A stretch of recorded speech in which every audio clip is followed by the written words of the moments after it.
Foarte bine zboară.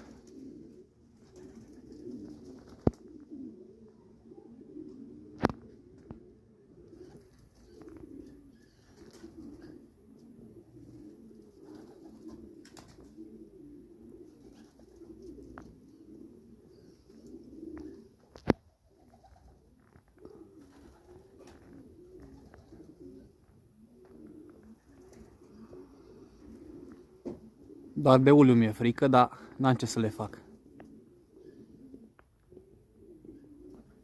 Trebuie să se antreneze.